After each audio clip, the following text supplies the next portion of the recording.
Présenter notre point de vue aujourd'hui.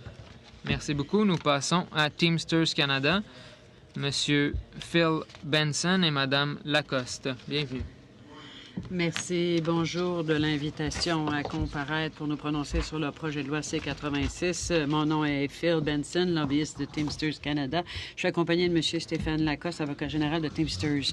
Nous sommes le plus grand syndicat du secteur privé représentant des travailleurs de compétences fédérales dans le domaine du rail, de l'air, route, bus, messagerie et plus. Je me pencherai sur la partie 3 du Code canadien du travail et M. Lacoste discutera de la loi sur l'équité salariale. Les Teamsters appuient la présentation du Congrès du travail du Canada et notre soumission écrite suivra. Les modifications proposées au Code canadien du travail, on les attend depuis longtemps. On félicite le gouvernement d'avoir décidé d'aller de l'avant. C'est un pas dans la bonne direction. Le changement le plus important pour les Teamsters concerne les contrats successifs. L'article 189 réduira la capacité des entreprises de soumissionner sur les contrats fédéraux en se basant sur la réduction des avantages et des droits des travailleurs plutôt que sur l'expertise de gestion qu'il apporterait pour améliorer l'efficacité. Les modifications proposées ne régleront pas tous les problèmes rencontrés par les travailleurs syndiqués dans les aéroports où la passation de marché affecte les droits de négociation, la rémunération et les conditions d'emploi. Teamsters Canada a été très content lorsque le ministre Adjou a annoncé que le gouvernement allait aller de l'avant par voie réglementaire sous la partie 1 du Code pour régler ce problème. Teamsters Canada participera à toutes les consultations sur les règlements et nous encourageons le gouvernement à agir rapidement. La mauvaise classification des employés par les employeurs leur fait perdre la protection des dispositions du Code et cela crée également un terrain inégal pour les entreprises. L'interdiction et le renversement du fardeau des employeurs prévu à l'article 167.1 amélioreront la législation et la jurisprudence existante. Il s'agit d'un problème particulièrement important dans le camionnage et Teamsters Canada se félicite de ce changement. L'article 173 prévoit une certaine protection des horaires pour les travailleurs non syndiqués, mais elle ne s'applique pas aux travailleurs syndiqués. Même si c'était le cas, elle ne serait pas applicable aux travailleurs syndiqués relevant du pouvoir de Transport Canada de réglementer les heures de travail dans l'air, le rail et sur la route.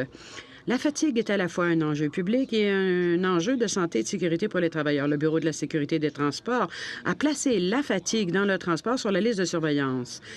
Teamsters Canada exige que tous les travailleurs de compétences fédérales jouissent de la pleine protection du Code canadien du travail et que le ministère du Travail s'acquitte de son mandat de protéger les travailleurs et travailleuses du transport. Les longues heures de travail des travailleurs de transport est un irritant majeur, surtout quand on a des responsabilités familiales. Malgré les limitations, l'article 174.1 est un droit de refuser des heures supplémentaires pour assumer des responsabilités familiales. Cela est progressif et montre au gouvernement l'impression qu'il pèse sur le travailleur. D'autres preuves de cela sont dans la section traitant des pauses pour des raisons médicales ou des soins infirmiers. Loi sur l'équité salariale. Il était plus que temps que le Parlement adopte une loi proactive sur l'équité salariale. Nous saluons donc la volonté du gouvernement de corriger la discrimination dont sont victimes les travailleuses. Nous sommes aussi d'accord avec la position du Congrès du travail du Canada et faisons nôtre leur représentation. Nous devons tout de même insister sur 2 points. Dans une décision rendue le 10 mai dernier, impliquant le procureur général du Québec et l'Alliance du personnel professionnel et technique de la santé et des services sociaux, la juge Abella, écrivant pour la majorité de la Cour suprême du Canada, rappelait que le fondement même des mesures législatives en matière d'équité salariale est que les femmes ont été victimes de discrimination dans la façon dont elles sont rémunérées au travail.